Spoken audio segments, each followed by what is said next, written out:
کا جو وقوف ہوتا ہے، وقف ہوتا ہے، وہ قرآن کے ساتھ معلق ہوتا ہے. یعنی دو معاملات اگر سامنے آ گئے تو ایمان والے نے قرآن کی طرف رجوع کر دیا. اور قرآن کے شروع میں رب ذوالجلال نے یہ فرما دیا الف لام میم، یہ حروف مقطعات ہیں، ان کا معنی اللہ ہی جانتا ہے اور اس کا نبی ہی جانتا ہے. ذالک الکتاب لا ریب فیہ، اس کتاب میں شک و شبہ کی کوئی گنجائش نہیں. جن علماء نے اس میں تعویلیں کی وہ یہ فرماتے ہیں الف سے مراد اللہ کی الوہیت کی قسم، لام سے مراد جبرائیل کی قسم، میم سے مراد محمد رسول اللہ کی قسم. اللہ تین قسمیں کھانے کے بعد یہ فرماتے ہیں کہ ذالک الکتاب لا ریب فیہ، اس کتاب میں کوئی شک نہیں. تین ذاتوں کی قسم کیوں کھائی گئی؟ سوال یہ پیدا ہوتا ہے کہ تینوں کی قسم کیوں کھائی گئی؟ اس لیے کہ قرآن کو بھیجنے والا اللہ ہے، نازل کرنے والا اللہ ہے. جس پہ قرآن نازل کیا جا رہا ہے وہ محمد رسول اللہ صلی اللہ علیہ وسلم کی ذات ہے. میں روک کے پھر عرض کرتا ہوں، جب نبی کریم صلی اللہ علیہ وسلم کا نام آئے تو آپ کی ذات پہ درود پاک پڑھا کرو. جتنی مرتبہ نبی کریم کا نام آتا ہے اتنی مرتبہ آپ کی ذات پہ درود. نبی کریم کا فرمان ہے اللہ لعنت بھیجتا ہے اس کے اوپر، اور اس کی خدائی بھی لعنت بھیجتی ہے جو رسول اللہ صلی اللہ علیہ وسلم کا نام سنتا ہے اور سن کے آپ کی ذات کے اوپر درود نہیں پڑتا. اس لیے نبی کریم کی ذات کے بارے میں بے دہانے نہ ہوا کرو، اللہ اس کو قبول نہیں کرتا. اور گستاخ رسول اور رسول اللہ کی ذات سے غفلت یہ مولا کائنات قبول نہیں فرماتے، برداشت بھی نہیں کرتے. اس لیے جب رسول اللہ کی ذات آئے تو آپ کے اوپر سارے کاموں کو روک کے درود پاک پڑھا کرو. اللہ رب العزت کو یہ عمل بہت پسند ہے. تو سامعین محترم، اس کو لانے والے حضرت جبرائیل علیہ السلام، تینوں ذاتوں کا میجر تعلق ہے اس کے ساتھ. اس لیے تینوں ہستیوں کی قسم کھانے کے بعد اللہ رب العزت نے فرمایا ذالک الکتاب لا ریب فیہ، اس کتاب میں کوئی شک و شبہ نہیں. شک و شبہ سے یہ پاک ہے کہ ذالک الکتاب، یہ قرآن حکیم جو ہے فائدہ کس کو دیتا ہے؟ ھدی للمتقین، ہدایت یافتہ لوگ. ہدایت اس سے وہ پکڑتے ہیں جو اللہ سے ڈرنے والے متقین لوگوں کو یہ فائدہ دیتا ہے. تو متقین کی صفات آگے اللہ نے بیان فرما دی. الذین یؤمنون بالغیب، یہ میں بیان کر چکا ہوں، سمجھانے کے لیے عرض کرتا ہوں. ضمناً یہ بات آ گئی غیب کے اوپر جن کا یقین ہے کہ اللہ ایک ہے، وہ وحدہ لا شریک ہے. اس کی ذات میں، اس کی صفات میں کوئی ثانی نہیں، وہ اکیلا ہے، ازل سے ابد تک وہی ذات ہے. باقی سب اس کی مخلوق ہے. وہ خالق ہے، وہ خالق ہے. اللہ خالق ہے، اللہ وحدہ لا شریک ہے. وہ اکیلا ہے، ہمیشہ سے ہے، ہمیشہ وہی ہے، سب کچھ اسی کا ہے. یہ مسلمان کا بنیادی عقیدہ ہے جس میں کوئی رد و بدل نہیں ہے. تو اس لیے پہلا عقیدہ جو اللہ کی عطاؤں کے دروازوں کو کھولتا ہے وہ ایمان بالغیب. متقی کی پہلی علامت جو ہے وہ ایمان بالغیب ہے. میرا اللہ ہے، میرا اللہ مجھے دیکھ رہا ہے، وہ میرا خالق ہے، وہ میرا مالک ہے، وہ میرا رازق ہے، وہ مجھے دیکھ رہا ہے. جب یہ عقیدہ بن جاتا ہے انسان کا، اس کا ڈر انسان کے دل میں آ جاتا ہے، تو پھر بندہ اس کلام کو، کلام اللہ کو، اس کا کلام سمجھ کے دل میں جگہ دیتا ہے، اس کے اوپر عمل پیرا ہو جاتا ہے، اور اس حدیث مقدسہ کا مصداق بن جاتا ہے الوقوف عند الکتاب۔ تو اس قرآن کا پہلا تقاضا ہے کہ اس کو پڑھو،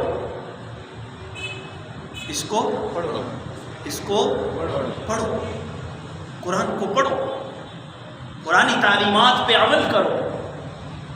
یہ دوسری بات ہے۔ پہلا عقیدہ ہے قرآن کو پڑھو۔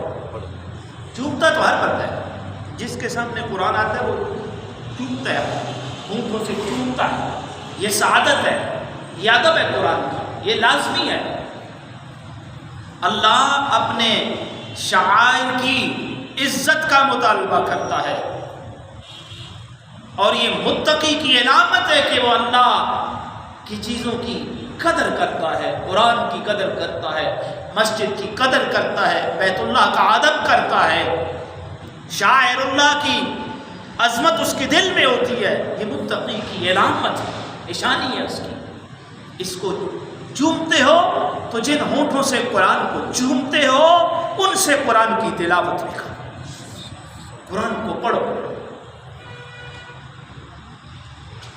دوسرا مطالبہ، اس کو سینے سے لگاتے ہو تو سینے کے اندر بھی اس کو جگہ دو، پڑھو بھی صحیح، اندر بھی جگہ دو، پڑھو بھی صحیح اور اندر بھی اس کو جگہ دو۔ دیکھو نا، صحیح نہیں پڑھے گا بندہ۔ اب قرآن کا مطالبہ ہے، میری بات تو نہیں ہے، اللہ قرآن میں خود کہتے ہیں وَرَتِّلِ الْقُرْآنَ تَرْتِيلًا، وَرَتِّلِ الْقُرْآنَ تَرْتِيلًا۔ قرآن مطالبہ کرتا ہے، تقاضا کرتا ہے، قرآن کو ترتیل کے ساتھ پڑھو۔ حدیث پہ جاتے ہو تو حدیث نبوی کہتی ہے اس کو حجازی لہجے میں پڑھو۔ لازم ہے قرآن کو صحیح پڑھنا۔ اگر انسان غلط پڑھتا ہے، سمجھتا نہیں ہے، غلط پڑھتا ہے، الفاظ کوئی بھی زبان ہے جب اس کے لہجے میں نہ پڑھی جائے، اس کے الفاظ اس طرح ادا نہ کیے جائیں تو مطلب اور سے اور ہو جاتا ہے۔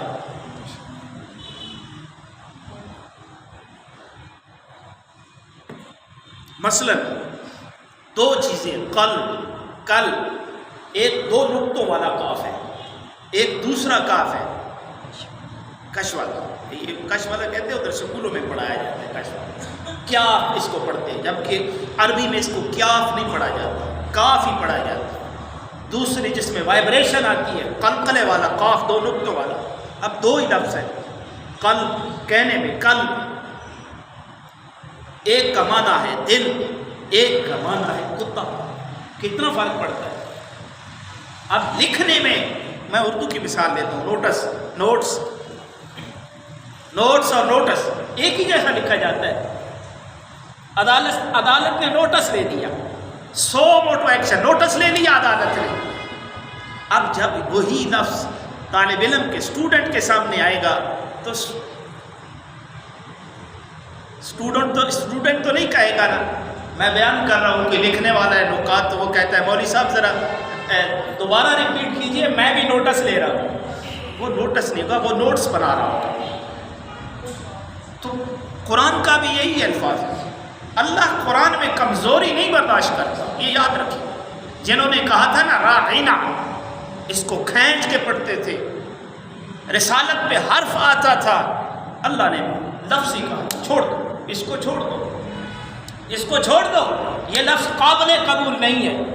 تو ہم جب قرآن کو پڑھتے ہیں، لحن جلی میں پڑھتے ہیں، جو مطلقاً حرام ہے، سورہ فاتحہ کا پہلا لفظ ہے الحمدللہ، جب اس کو الحمد کہتے ہیں تو یہ مطلقاً حرام ہے اس طرح پڑھنا، یہ لحن جلی ہے۔ تو اب جن کو فن تجوید سے کوئی وہ تعلق نہیں پڑتا، مشہور خطیب ہمارے الحمدللہ، نعوذ باللہ، کتنا بڑا گناہ ہے، کتنا بڑی زیادتی ہے قرآن کے ساتھ، پڑھے جا رہے ہیں، بس موجیں لگی ہوئی ہیں، جتنی اپنی مرضی سے سنیں۔ بھائی قرآن اللہ کا کلام ہے، اس کو پڑھنا بھی اللہ اور اللہ کے رسول کی مرضی کے مطابق پڑھنا ہے۔ جیسے ان کا حکم ہے ویسے پڑھنا ہے، اس میں ہم اپنی مرضی شامل نہیں کر سکتے، اس میں ہم اپنی مرضی شامل نہیں کر سکتے، نہیں کر سکتے۔ دیکھو ایک منافق آتا ہے، کہتا ہے السلام علیکم، السلام علیکم، نبی پاک بیٹھے ہوئے ہیں، السلام علیکم یا ابو القاسم، السلام علیکم۔ تو حضرت عائشہ، بخاری کے حدیث، حضرت عائشہ صدیقہ رضی اللہ تعالیٰ عنہ بیٹھی ہوئی ہیں، غصے میں آ جاتی ہے، غصے میں آتی ہیں حضرت عائشہ صدیقہ رضی اللہ تعالیٰ عنہ۔ تو نبی کریم صلی اللہ علیہ وآلہ وسلم جاتے ہیں، کہتے ہیں عائشہ کیوں غصے میں؟ فرمایا یا رسول اللہ، اس نے کہا السلام علیکم۔ آج ہم یہ بھی کہتے ہیں السلام علیکم، واسلام، السلام علیکم، یہ پڑھے لکھے طبقے کا حکم ہے۔ مانا اس کا تجھے موت آئے، اور جی ٹھیک ہے بچے ٹھیک ہے، تجھے موت آئے، بھابھی ساڑی ٹھیک ہے جی، تجھے موت آئے، اور ڈیرے میں سب خیریت ہے جی، تجھے موت آئے، دعا کیا دے رہا ہے؟ تجھے موت آئے، بھابھی ٹھیک ہے، تجھے موت آئے، بچے ٹھیک ہے، تجھے موت آئے، حال احوال ٹھیک ہے، دعا کیا دے رہا ہے؟ موت آئے، دعا کیا دے رہا ہے؟ تجھے موت آئے، دعا کیا دے رہا ہے؟ تجھے موت آئے۔ اکثر پڑھے لکھے ایسے ہی کہتے ہیں نا، ایسے ہی کہتے ہیں۔ ان پڑھے لکھوں کا دماغ خراب ہے یا صحیح ہے؟ خراب ہے، بولو، یہ پڑھے لکھے ہیں یہ جاہل ہے؟ جاہل۔ السلام علیکم، السلام علیکم، تجھے موت آئے، بچے ٹھیک ہیں، السلام علیکم، بھابھی نے ٹھیک ہے، خوش ہو رہے ہیں، میری بیوی کے بارے میں حال پوچھ رہے ہیں، ٹھیک ہے، دعا کیا دے رہا ہے؟ تجھے موت آئے، دعا کیا دے رہا ہے؟ تجھے موت آئے۔ تو یہ ہے لفظ کو صحیح کرنا۔ نبی پاک صلی اللہ علیہ وآلہ وسلم فرماتے ہیں عائشہ گھبرا نہیں، میں نے اس کا جواب دے دیا ہے۔ یا رسول اللہ وہ کیسے؟ وہ ایسے کہ اس نے کہا السلام علیکم، تجھ پہ موت آئے، میں نے کہا علیکم، تجھ پر بھی موت آئے۔ نبی پاک حضرت عائشہ صدیقہ رضی اللہ، اس لیے انی بکری اور اللہ چروائے پہ گھاڑا نہیں موج میں اکثر کہتا ہوں، اسی لیے کہتا ہوں کہ اس کو صحیح کرو، کم از کم اتنا یاد کرو جتنا یاد کرنا چاہیے۔ سینے سے لگاتے ہو تو سینے کے اندر بھی جگہ دو، یہ قرآن کا تقاضا ہے۔ ایک ہی سورت بار بار پڑھنا نماز میں مکروہ ہے۔ جی ہم پڑھے نہیں، وہ جی ہم نے پڑھے جی، پیسوں کا حساب تو کر سکتے ہو، زمانے جہان کی غیبتیں تو یاد ہیں، حال دوسروں کے تو یاد ہیں، قرآن یاد نہیں ہو سکتا۔ کون کہتا ہے؟ کہنے والا جھوٹا ہے، رب کہہ رہا ہے وَلَقَدْ يَسَّرْنَا الْقُرْآنَ لِلذِّكْرِ، ہم نے قرآن پڑھنے والے، یاد کرنے والوں کے لیے قرآن کو آسان کر دیا ہے۔ سبحان اللہ، سبحان اللہ، صرف سبحان اللہ کہنے کے لیے رہ گئے، پڑھنا نہیں ہے۔ کتنا کم از کم یاد ہونا چاہیے ہر نماز میں۔ اب بتاؤ زندگی اپنی مرضی سے گزارنا بہتر ہے کہ نبی کی سنت کے مطابق گزارنا بہتر ہے؟ بولو، نبی کی سنت کے مطابق، بولو، نبی کی سنت کے نبی مطابق، کی سنت کے بول مطابق۔ تو صحیح، نبی کی سنت کے مطابق۔ تو نماز اپنی مرضی سے پڑھنا بہتر ہے یا نبی کی سنت کے مطابق پڑھنا بہتر ہے؟ نبی کی سنت کے مطابق۔ بتاؤ، تو نبی صبح کی سنتوں میں کون سی آیتیں پڑھتے تھے؟ نبی وتر میں کون سی آیتیں پڑھتے تھے؟ نبی کی صبح کی نماز میں کون سی آیتیں پڑھتے تھے؟ محبت ہو تو یہ محبت تقاضا کرتی ہے بندے کو نبی کی طرف لانے پہ، بندے کو نبی کی بات پہ عمل کرانے پہ یہ محبت تقاضا کرتی ہے۔ بندہ کہے مولوی صاحب بات تو آپ کی ٹھیک ہے، پر ساری زندگی پڑھی جی نہیں تو ایک ہی آنی اور ایک ہی پڑھنی ہے، چھک رکھو بھائی، دبا رکھو، کا دین بھی ہمارا اپنا ہے، اپنی مرضی کے مطابق ہے۔ کون پوچھنے والا ہے؟ کون دیکھ رہا ہے نماز میں کون کون سی صورتیں پڑھ رہا ہے؟ مولوی صاحب جاری رکھو، اللہ برکت پائے۔ اب تو آمین بھی نہیں کہتے، ناراض ہو گئے ہو؟ بولو نا، ناراض ہو گئے ہو؟ میری مجبوری ہے، میری مجبوری ہے۔ افسوس ہے جس قوم کو دوا کی ضرورت تھی اسے ببل پہ لگا دیا گیا، چنگم چوس اور موجے لگا، دیہڑے زندگی کے گزار موجے کر، نہیں بابا، قرآن کو صحیح پڑھنا اس کا پہلا تقاضا ہے۔ قرآن کو صحیح پڑھنا کوئی مشکل نہیں ہے، 20 سال کا ہے، 10 سال کا ہے، 40 سال کا ہے، 70 سال کا ہے۔ میں قسم کھا کے کہتا ہوں، میں نے 70 سال کے بابوں کو قرآن پڑھایا، اب بھی پڑھا۔ 2 سال پہلے 75 سالہ بابے نے قرآن حفظ کیا فتح جنگ میں، میں سپیشل اس کو ملنے کے لیے گیا پچھلے سال، 6 مہینے ہو گئے، سال ہو گیا کہ میں اس کو ملنے کے لیے گیا۔ مسجد میں بیٹھا، تقریباً 1-2 کا ٹائم تھا، بابا قرآن پڑھ رہے، میں گیا، ہاتھ چومے، سینے سے لگایا، خدا کی قسم سینے میں ٹھنڈ پڑ گئی۔ سبحان اللہ، سبحان اللہ چلے سبحان اللہ۔ 70-75 سالہ بابے نے قرآن پڑھا۔ میں نے کہا جناب اب کیا اگلا مشن کیا ہے؟ کہتے ہیں جی بس اس کو ذرا صحیح فٹ کر کے نا، اس کے بعد پھر میں عالم کو کورس کروں۔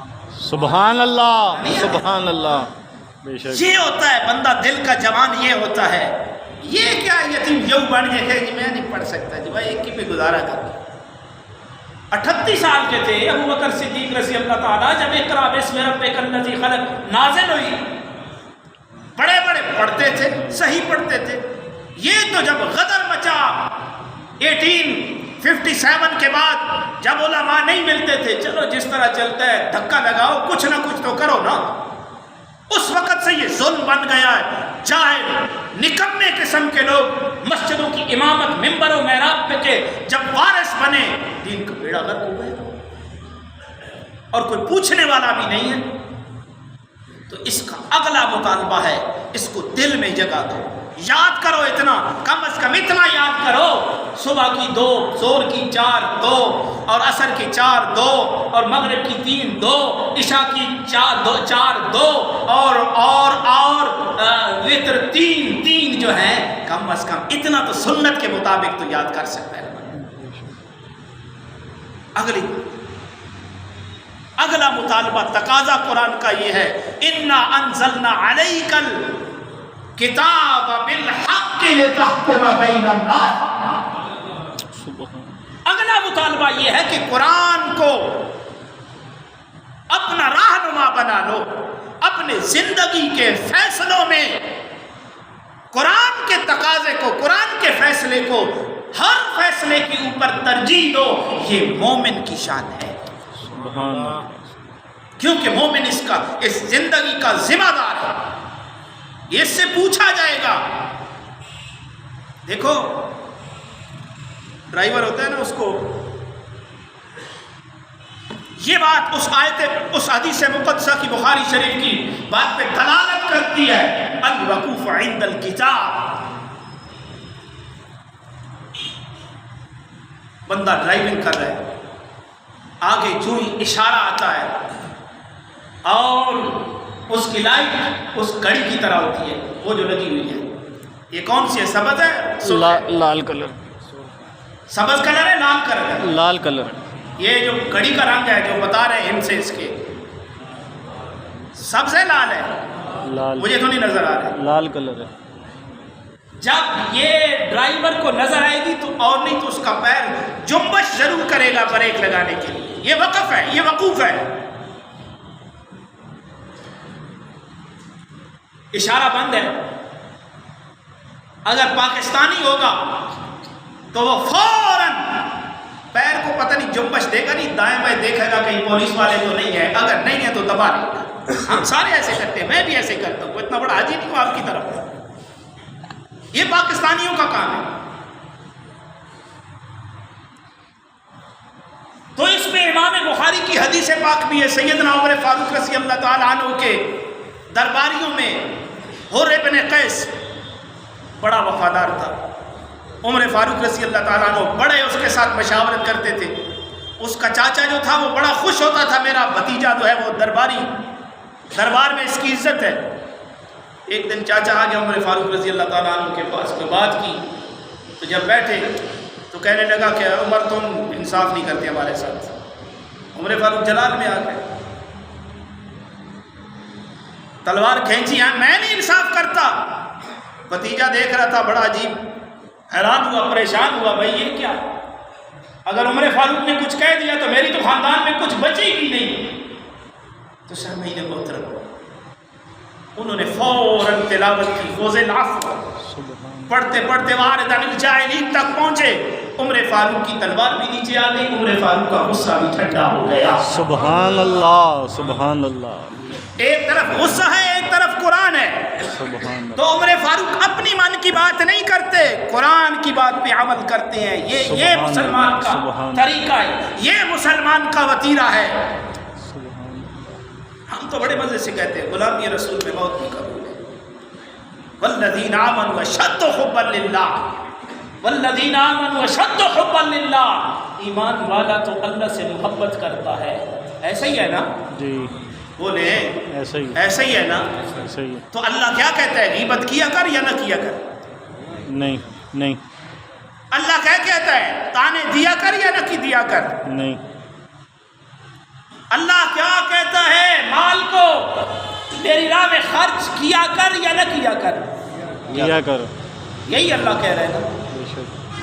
اللہ فرما رہے ہیں وَيْلٌ لِّلْمُطَفِّفِينَ وَيْلٌ لِّكُلِّ هُمَزَةٍ لُّمَزَةٍ الذي جمع مالا وعدده وَيْلٌ لِّكُلِّ هُمَزَةٍ لُّمَزَةٍ۔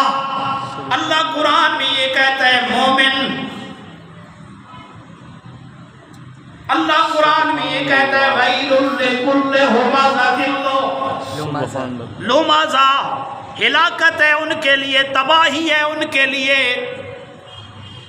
الذي جمع مالا جو غیبتیں کرنے والے ہیں اور جو تانے دینے والے ہیں۔ میری بات نہیں، رب کے قرآن کی بات ہے۔ غیبت کرنا ایسے ہے جیسے اپنے مردہ بھائی کا گوشت کھانا۔ مومن تانا کرنے والا نہیں ہوتا، ہمزۃ اللمزہ، پیچھے سے غیبتیں کرتے ہیں، جب آپس میں بیٹھ جائیں پھر تانے دینا شروع کر دیتے ہیں۔ ایمان والوں کی یہ شان نہیں، ایمان والا تو محبتیں پیار کو بانٹتا ہے، اللہ کے قرآن کا عامل ہوتا ہے۔ سبحان اللہ، الذي جمع مالا الذی جمع مالا وعددا۔ آج اللہ کے نبی کے ساتھ محبت ہے یا مال کے ساتھ محبت ہے؟ اللہ کے نبی کی بات کی قدر و منزلت ہے یا بابا يحسب أن مال کے ساتھ محبت ہے؟ آج مومن مسجد میں نماز پڑھنے کے لیے جب آتا ہے، مسجد میں بیٹھ کے نبی کی سنت کی بات نہیں ہوتی، پلاٹ کے لین دین کی بات ہوتی ہے۔ اللہ فرما رہا ہے کَلَّا لَيُنبَذَنَّ فِي الْحُطَمَةِ وَمَا أَدْرَاكَ مَا الْحُطَمَةُ نَارُ اللَّهِ الْمُوقَدَةُ۔ سبحان اللہ، یہ مال کبھی سبحان تیرے پاس سدا رہنے والا نہیں ہے، نبی کی سنت تیرے ساتھ سدا رہنے والی ہے۔ نبی کی سنت پہ عمل کرے گا میرا رب راضی ہو جائے گا۔ سبحان اللہ، نبی کی سنت کا عامل ہوگا، اے نبی کی سنت اس دنیا میں بھی تجھے فائدہ دے گی کہ تیرا رب راضی ہو جائے گا۔ سبحان اللہ، قبر میں بھی نبی کی سنت تیرے کام آئے گی، حشر کے میدان میں بھی نبی کی سنت تیرے کام آئے گی، لیکن یہ مال نہیں کام آئے گا۔ کَلَّا لَيُنبَذَنَّ فِي الْحُطَمَةِ۔ اللہ فرما رہے یہ تجھے دھکے خطبہ کی طرف لے جائے گا۔ اے قریبا یہ خطبہ کیا ہے؟ رب خود ہی پوچھتا ہے وَمَا أَدْرَاكَ مَا الْحُطَمَةُ، تمہیں کیا معلوم کہ یہ خطبہ کیا ہے؟ نار اللہ الموقدہ، یہ اللہ کی بھڑکائی ہوئی آگ ہے۔ نبی کی سنت پہ عمل کرنا تو ذرا مشکل ہے، لازمی بات ہے جب تو داڑھی رکھے گا گھر والے کہیں گے بابا ابھی تیری عمر کون سی، ابھی تیرا بیاہ بھی کرنا ہے، ابھی تیری شادی بھی کرنی ہے۔ نبی کی سنت کی طرف چلا کر مشکلیں آ جائیں میرا رب آسان کرتا ہے۔ اے راہ روان شوق ذرا سر کے بل چلو، اے راہ روان شوق ذرا سر کے بل چلو، طیبہ کے راستے کا کانٹا بھی پھول ہے، سبحان اللہ، طیبہ کے راستے کا کانٹا بھی پھول ہے۔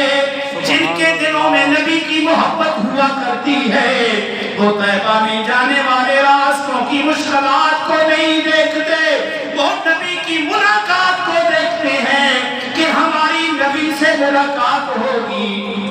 اہرا روان شوق ذرا سر کے بل چلو طیبہ کے راستے کا، کانٹا بھی پھول ہے۔ سبحان اللہ، سبحان اللہ۔ تو سامعین محترم، قرآن کو پڑھا کرو، قرآن کو دیکھا کرو۔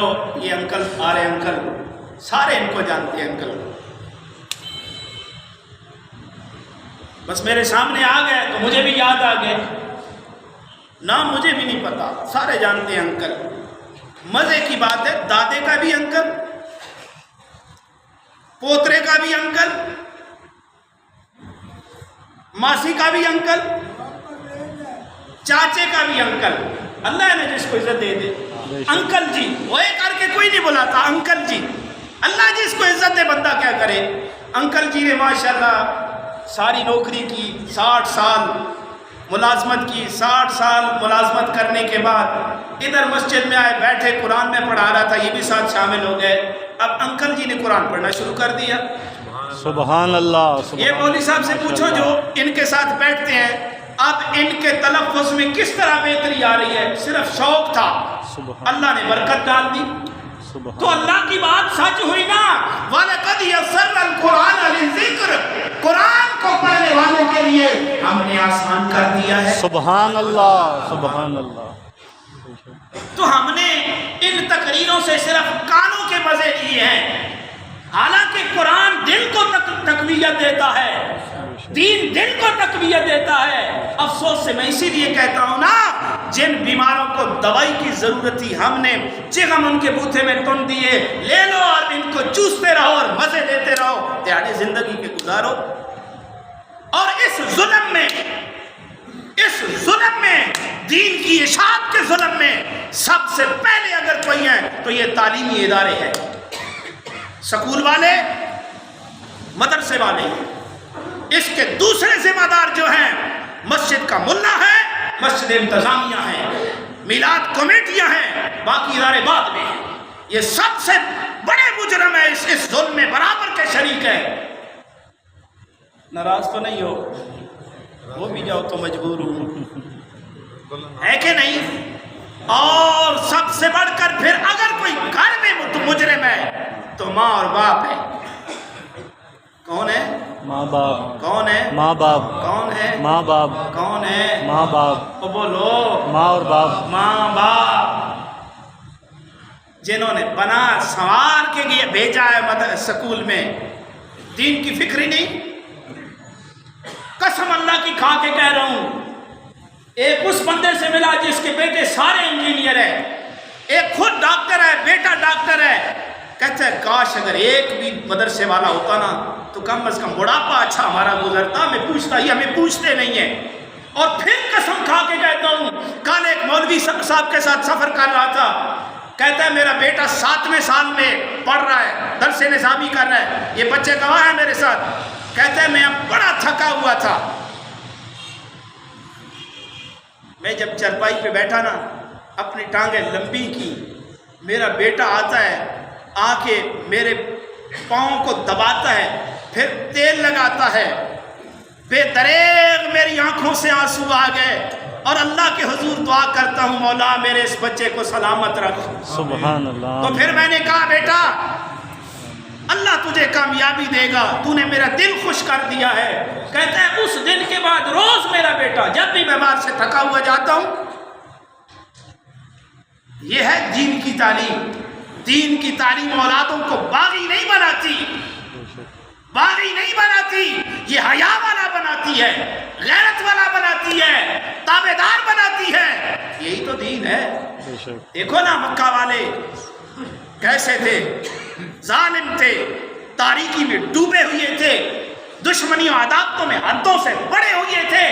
جب قرآن آیا تاریکیاں نور میں بدل گئیں، ظلمتیں نور میں بدل گئیں، بدامنی امن میں بدل گئی۔ ابن قحافہ ابو بکر صدیق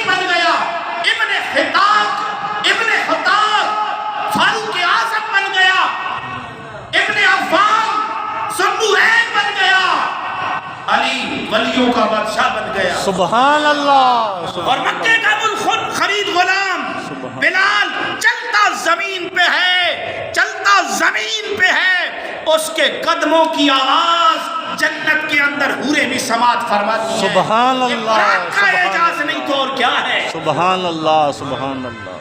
اس لیے پڑھا کرو قرآن کو، قرآن کو وقت دیا کرو۔ قرآن دلوں میں سکون پیدا کرتا ہے۔